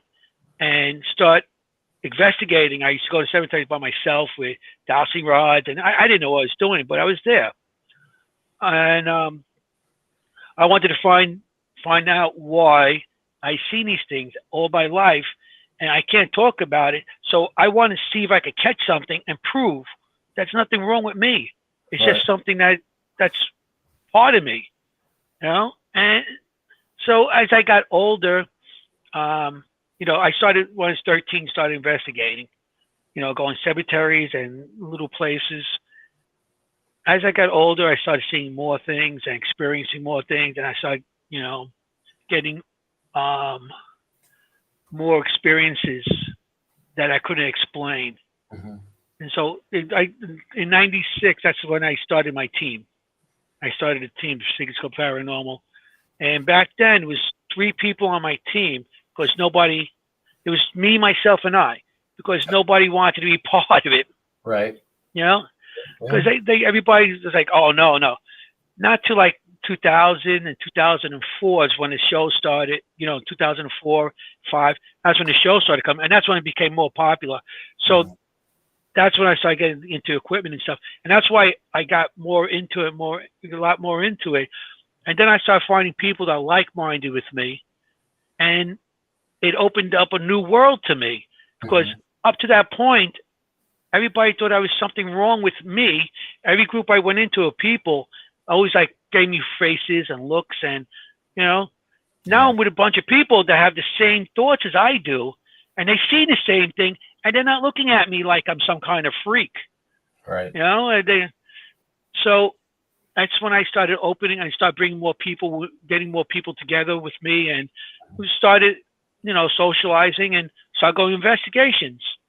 And that's why I think it built up for me, because all those years I couldn't talk about it. And today, even I have sometimes like showing my evidence and stuff like that. I feel funny because, you know, I really, to this now, I don't really care about people, what they think, but I just don't want confrontation, you know, Right. with people. Yeah. But then the people I'm dealing with now and the group of people we're with are more acceptable on stuff. You know, you show them something. And so I think that since I met the group of people, because I've been doing it for a long time. I've been doing it since 13 years old now now I'm 60. So I've been doing it a long time. Yeah. But the group of people I'm with now, and, you know, we go out and they're like-minded and you respect each other. Of course, you got people, you know, and anything you do that are in there for the wrong thing, or they're, you know, there's issues and there's animosity and everything else. But the group I'm with, and that's why I think I stuck with it more, because and I feel that now I have a purpose with it, because I go into really haunted locations, Right. you know, like old asylums and prisons. Wow. And I'll go off on my own, you know, and see what I could get.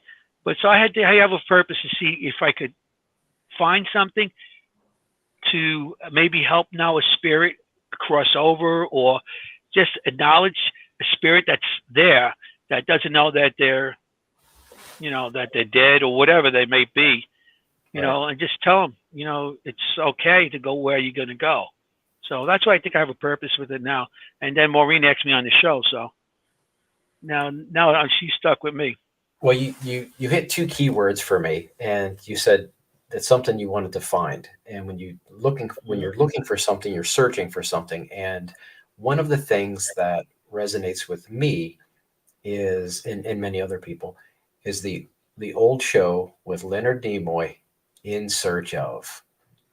Do you remember that show? In Search Of. Yes, In Search Of. Yes, there was also a show that got me into it also, Sightings.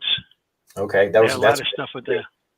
I think In Search Of was was my first experience with things that are, you know, outside the normal, you know, everyday kinds of things. You know, it was like In Search Of, and it was always a different topic. In Search Of UFOs. Like, what? There's things that fly around. You know, In Search Of Bigfoot. You're like, what? There's a hairy monster. I mean, I was a kid. I was, you know, 5, 6 years old. You know, at this point, you know, all all healed up from my electrocution there. Now I'm sitting down watching TV, and it was just like it was a whole new world that opened to me, and I still find all of that Yeah. so fascinating in so many ways. I think that because they, we still don't have answers. The questions that were posed in the 70s, we still don't have definitive proof according to most people. I think some things have happened, with UFOs, for example, just this past week. There's a lot of speculation, what it is, what it isn't, who's covering it up, are they, Chinese spy balloons? Are they, are they holograms? There's a theory out there that, that there's Project Bluebeam. There's all kinds of stuff. And that's the thing. There's so many questions. There's somebody that knows, but I don't know if we'll ever find out, like Kennedy. Yeah. Oh, what's that? What's that about? They sealed all the records. I don't want to get too far off topic, but my point being that the outside the mainstream, there's a lot of things that happen, and it's super, super interesting that people will latch onto, for lack of a better word, or find, and let me say this, they'll find interest in the sphere of Bigfoot, the Bigfoot community, or the UFO community, or fluoride, or specific things. And there's people that will look at a little bit of everything, and that's kind of what I like. I like the buffet of the the supernatural, of the paranormal. That's what I like. I find all of it interesting in so many ways. Right now, AI is just exploded, and since the last 3 months, it's everywhere. It's in everything. I have a class tomorrow. It's on my list right there. Talks about, I have to go to, well, I don't have to, but it's a part of some software that I have. It's training AI to sound like me. It's called Overdub.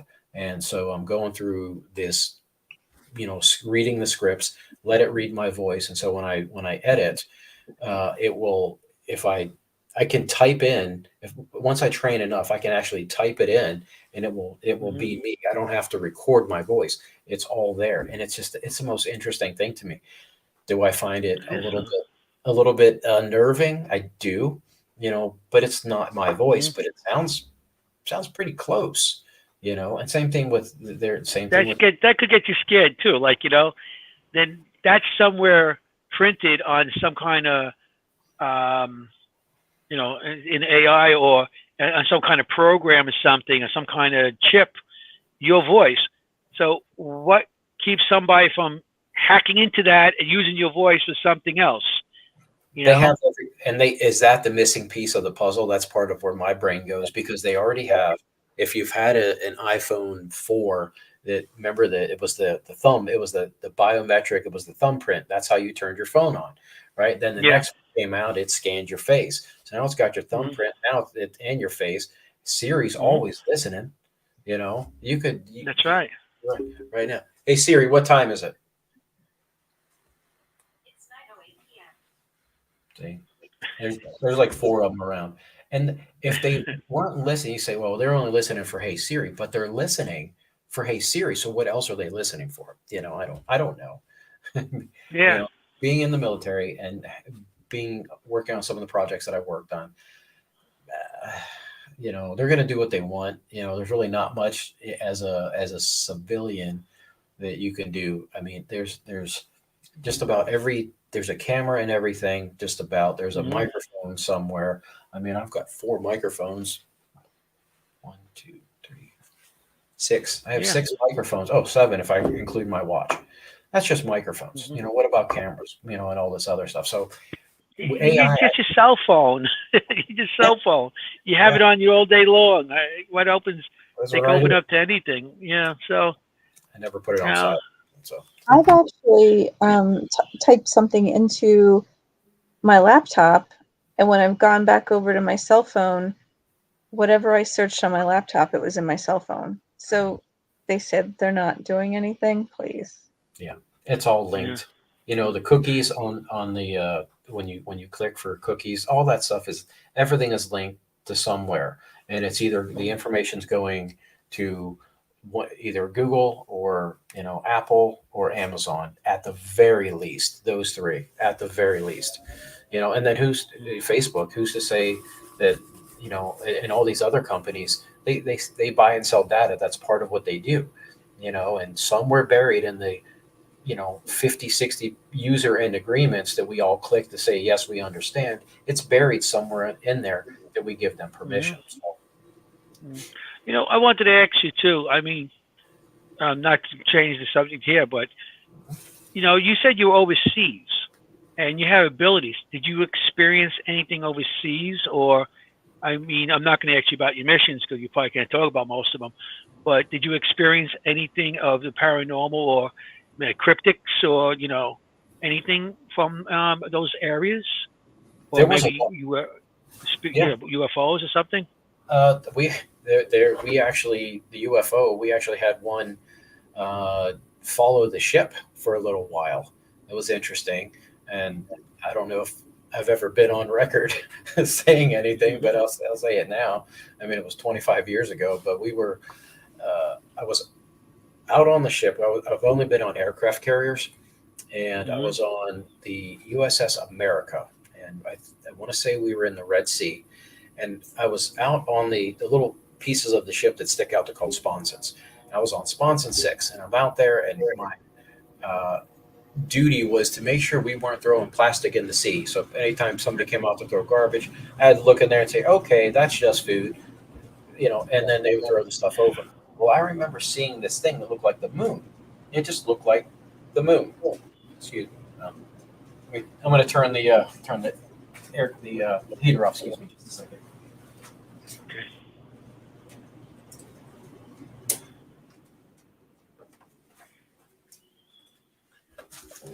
All right. Sorry about that. I forgot that was on. Hopefully my wife won't freeze.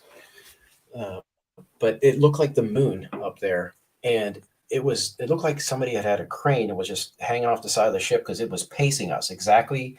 If we'd speed up, it would speed up. So I radioed to security dispatch.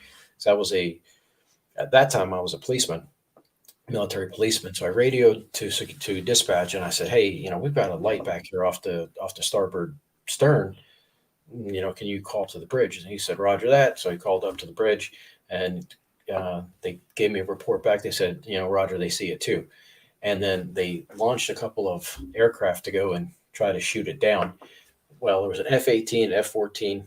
To my recollection, they turned, they tried to shoot this thing down. And it was like, it made this rainbow smear. It looked metallic. And then like little pieces like fireworks, kind of came down and hit the water and then kind of went out. But they say, I had a friend that worked up in, up in the tower, and he said that they did the calculations, and it was probably going about, it was over 8,000 miles an hour, because they knew where each of the aircraft were. Whoa. And they knew where the boat was, so they could triangulate everything and track the speed.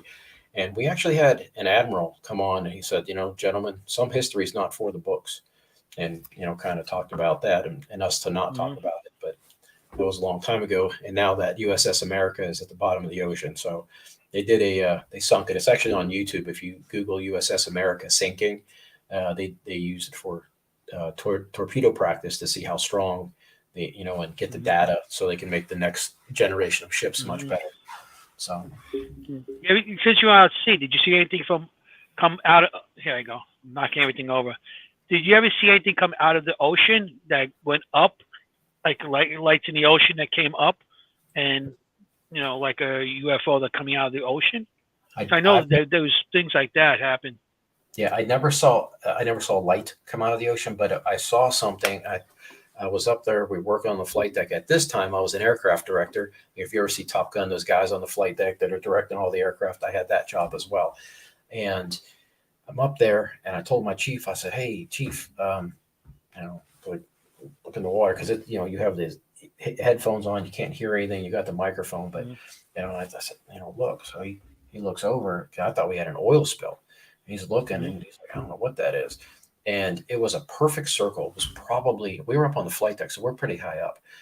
And it was probably I don't know, 50 feet across. It looked like a garbage bag just floating on the water. Oh wow. And we weren't moving at the time. You know, we were just kind of floating. So it was just kind of floating there. And I Mhm. think somebody got a wrench, old piece of metal, and they got it and they chucked it over and to hit it. And it hit it. And when it hit this thing, the water was there. It came up like it was it was floating around, and it made a perfect, like, it kind of like, I'm trying to get to the camera here. It just like a diver. It kind of just went up, and then it made a Mhm. straight line and went right in the water. And it was looked like it was probably about 2 feet thick, and it looked like just looked Oh, like a wow. garbage bag, and it was smooth like if you've ever went to the zoo or whatever in Florida and you touched a skate or a stingray, it has Mhm.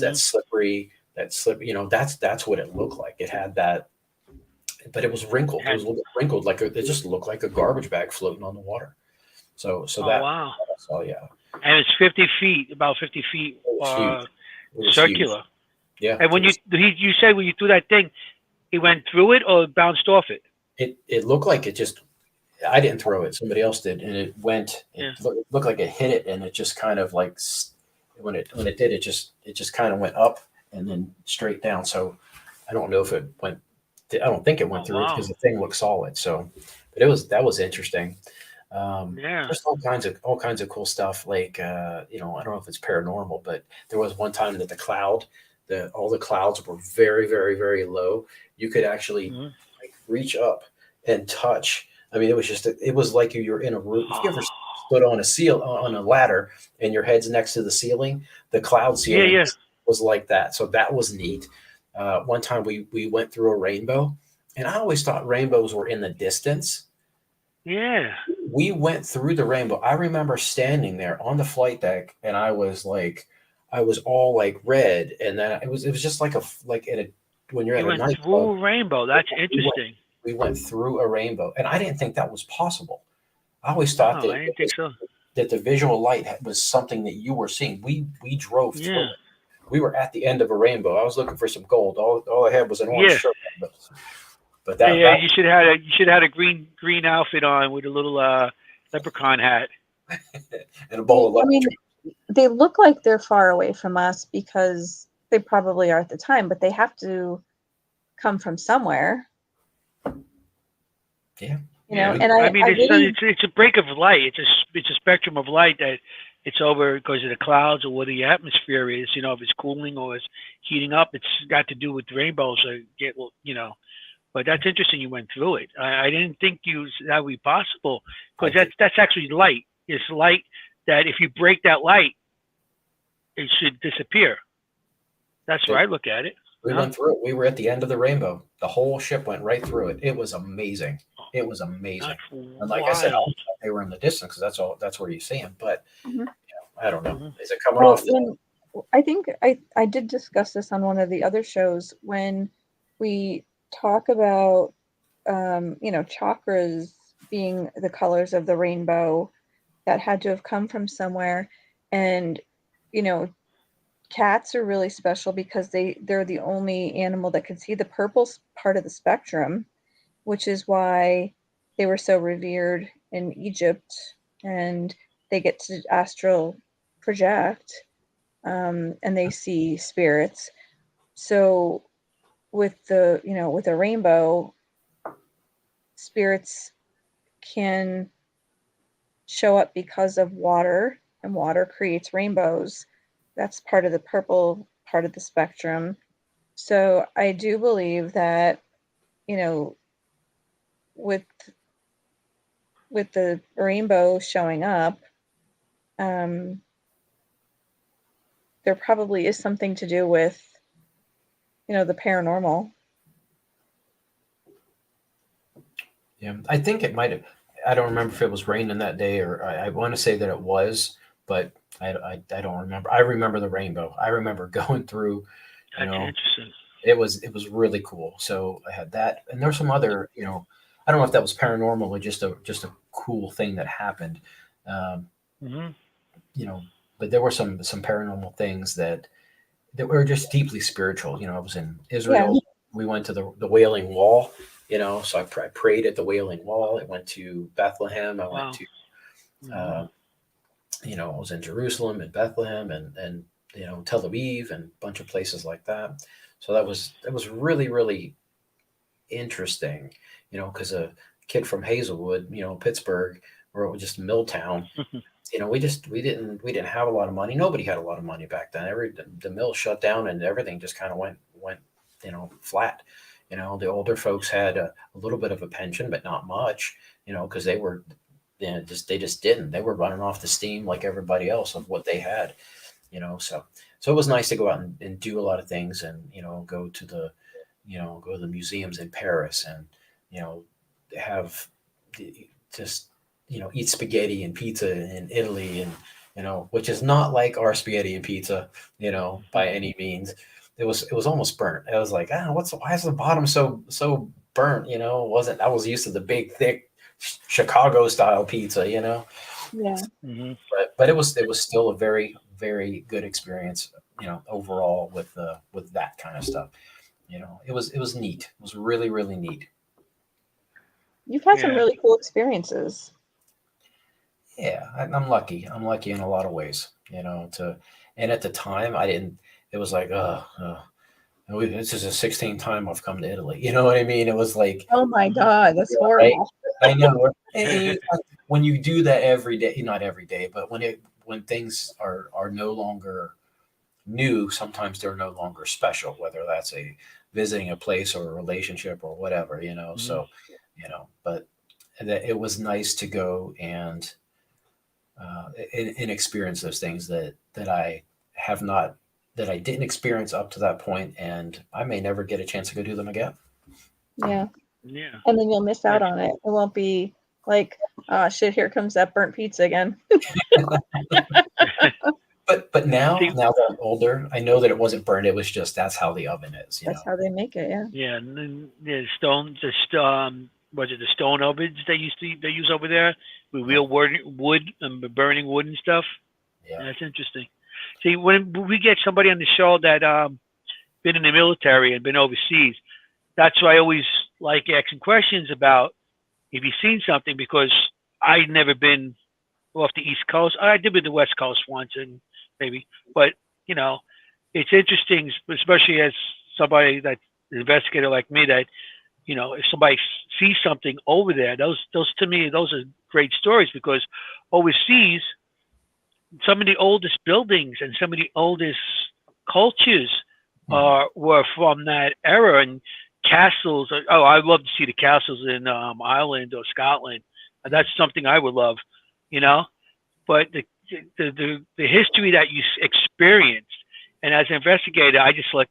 Plus, ever since I got into the paranormal, when I was a kid, I hated history. I hated it. It was like social studies. Oh God, I didn't want that. Right. And when I got older, and you do all these old buildings, and you start learning a history, you're in a 300-year-old building. I'm like, whoa, but you've been to areas where there's 1,000-year-old buildings in Italy, and that's, to me, I find those fascinating, because that has the history, not just a history of its history in general. Plus, it has, to me, I would love to go there with my equipment and investigate these places. And I hear stories like you experience things. To me, that like brings me there. One of the deepest, I had a deep experience in, in Israel, in Jerusalem and Bethlehem. That was deep, and I had another deep experience in Pompeii because of what happened there. Oh, I've always wanted to go there. That was tough. I actually have a rock. I have a piece of the rock from Pompeii.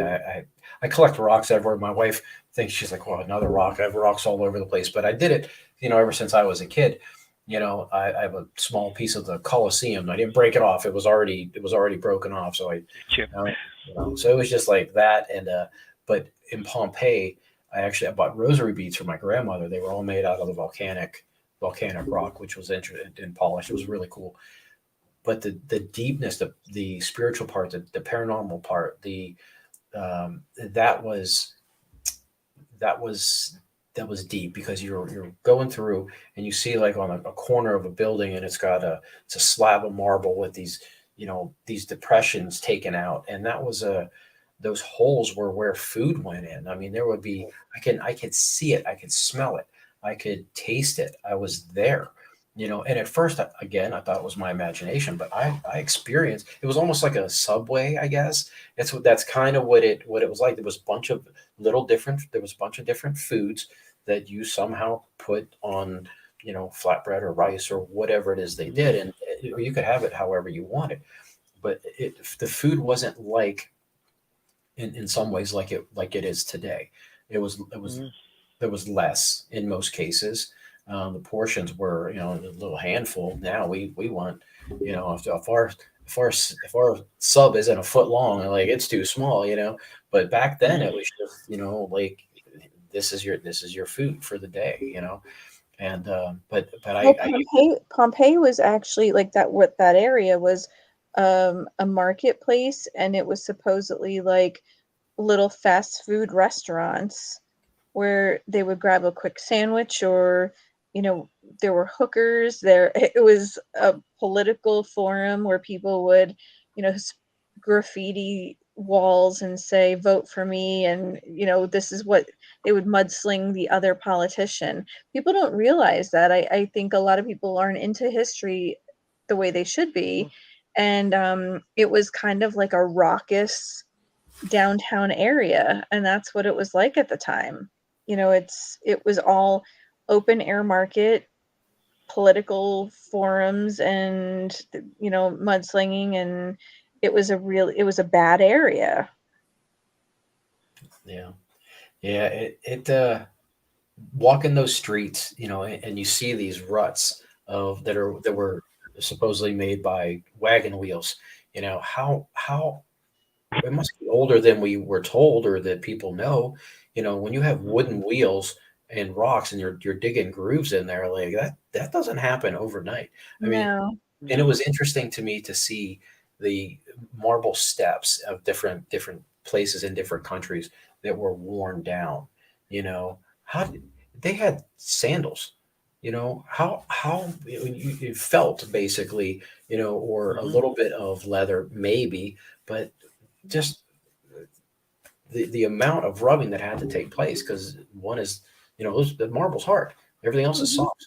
So it was just, That's those right. little things just always amaze me. Still do. Especially when you Yeah. think about like The years women of wear. now, they wear hard heels, and they're walking up and down courthouse steps, and you have like an entire courtroom of people, plus you have the news anchors and whatever, and you don't see any of that now. You don't see any of that in the marble stairs or the concrete stairs. There's nothing of that, but it must have been much older. Right. Mm-hmm. One thing that I would, And they didn't all have sandals. There's a lot of barefoot back Yeah. then too. Yeah. They didn't have the sandals were like a luxury, and they were hand-me-downs. If they still wore, they still good from family member to, family member. well, So talking about families and generational things and things being old, there are some, there's something that I've been introduced to over the past few years from my mother, something called the Tartarian Empire. And that boggles my mind. And the more that's not from the Games of Thrones, is it? Or the Say that- Games of Thrones? That's not Game of from the Thrones? Games of Thrones, isn't it? No, it is. I'm just No, it kidding. is. It's a joke. Are you familiar with that, Targaryen. Anthony? A little bit? Games of Thrones? No, that I missed that show. But I'm talking Oh. about the Tartarian Empire. And No, I'm not. No, I'm just making a joke just to lighten up the show a little bit. yeah, I got you. Well, the Tartarian Empire is what we call the Greco. From what I'm reading and watching, a lot of these Greco-Roman architecture that's all over the world. They say, well, Rome, the sun never set on the Roman Empire, but they think that there are people that believe that Rome didn't build these structures, that they're much, much older. They have pictures of buildings that say erected in 837, and a picture that was taken in the 1800s and a picture now where there's a 1 placed in front, so it looks like 1897. And the words found, they say it's not the building wasn't founded, the building was found, and that's why they use it. They don't say that this building was built in, and I always thought it was odd. Now I think it's odd. Why is it important when we know when it's built? What does that matter? Is it if it's a paying respect to the architect or the builder?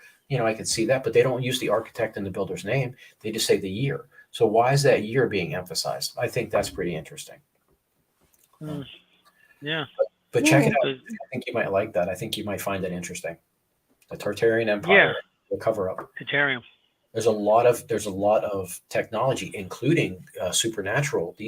They had allegedly had technology where they could go and contact the other side, and it was a normal thing. And there are pictures that when they fire this thing up, where you can see grandma, in the ether, inside, a cage or a steel, or a glass ball or whatever it is. I think you would, as a ghost hunter, I think you would really find that interesting.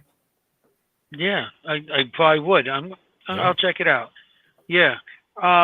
Cool. Yeah, so stuff like that does interest me. I'm always open to something new.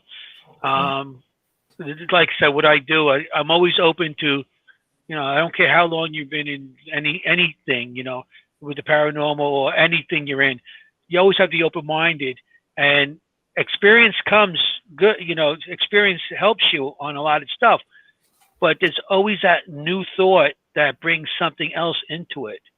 Right. And you could be somebody just starting out, or just, somebody less time, but you're always open-minded. You have to stay open-minded to learn anything.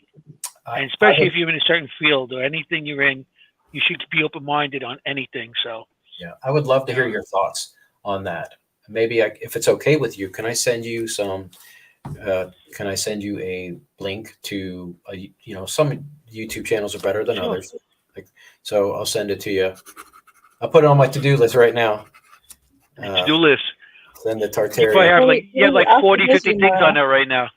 I do it every day. I have a new list every day, and if I don't get to it or something happens, I write it. It goes to the top of the next one, and I try to do everything in 1 hour blocks if I can. But there's only so many 1 hour blocks in a day, so I've been multitasking, So, but I'll send that to you. I think you'll find it super interesting, and I know it's about closing time, I think. So, isn't it right? 9:30. Yes, sir. Yeah. So it was a pleasure having you, and you are welcome to come to hang out with us anytime. Loved having you. You're such a calm demeanor, and I love having you with us because it's very relaxing. Well, thank you very much. It really is a pleasure and an honor, because you have some really amazing guests on. So to be included in that group is really it's really nice. It's really special. So thank you for asking. Well, you're just as amazing, and I'm glad that we got to talk and have you with us. So next week we have the awesome psychic medium Sean Austin. Yeah. And hopefully next week I'll feel better. I'm sorry. I feel like I'm so zoned out right now. I'll send you healing vibes. Thank you. I appreciate that.